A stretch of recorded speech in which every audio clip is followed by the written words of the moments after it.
Hello hello. का जी? का हो बड़ा सवेर में आज फोन कर देलू, का बात है? सब ठीक ठाक बा ना? सब तो ठीक है बा, हाँ। लेकिन तू हमरे दिल के दर्द ना बुझत हवा। अरे पगली ऐसा तो कोनो बात ना। सुना हमार बात। सुनावा। जड़ावे में गईला कमाए वाला मुआ,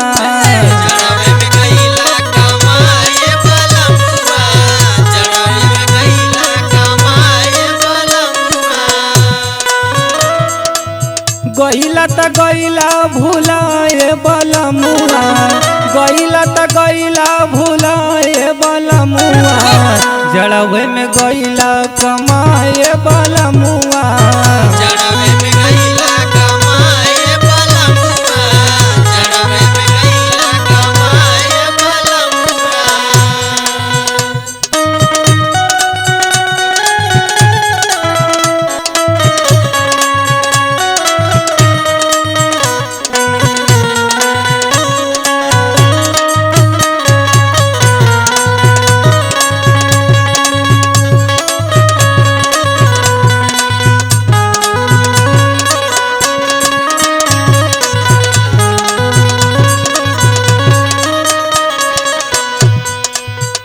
पगली जब कमा बनाए त का घोटबू ई बतावा पहले। सुना हमार बात। सुनावा। निके नाही लागेला बलम जी सहुरावा,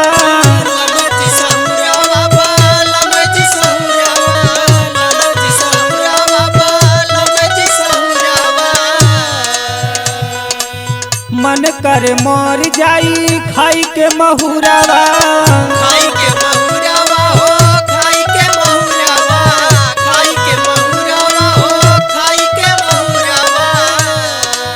निक नाही लागेला बलम जी सहुरावा, मन करे मर जाई खाई के महुरावा।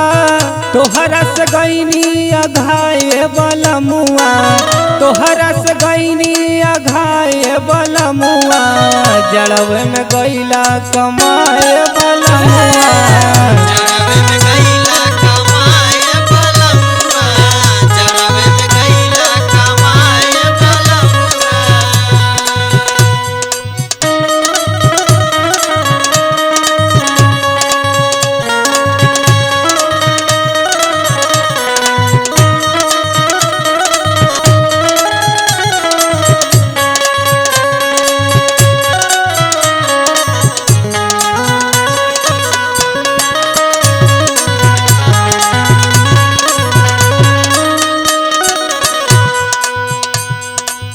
और सुना हमार बात।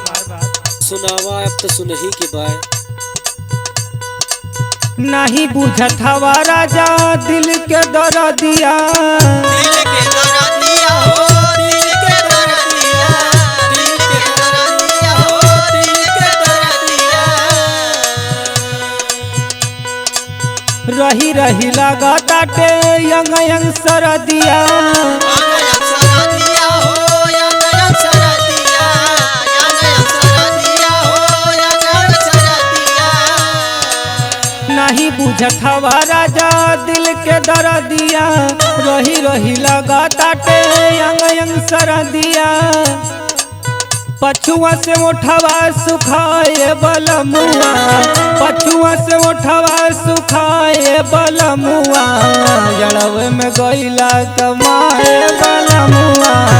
जड़वे में गईला कमाए बलमुआ, जड़वे में गईला कमाए बलमुआ।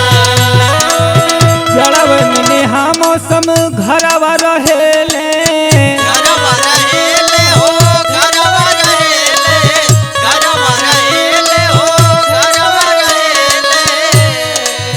अशोक जितेंद्र रोज बतिया कहेले, बतिया कहेले हो, बतिया कहेले, बतिया कहेले हो, बतिया कहेले। जड़ावे में नेहा मौसम घरवा रहेले, अशोक जितेंद्र रोज बतिया कहेले। रोहित गणेश गए भुलाए बलमुआ, रोहित गणेश गए भुलाए बलमुआ जड़वे में गईला कमाए बलमुआ जड़वे में गईला कमाए बलमुआ जड़वे में गईला कमाए बलमुआ गईला त गईला भुलाए बलमुआ गईला त गईला भुलाए बलमुआ जड़वे में गईला कमाए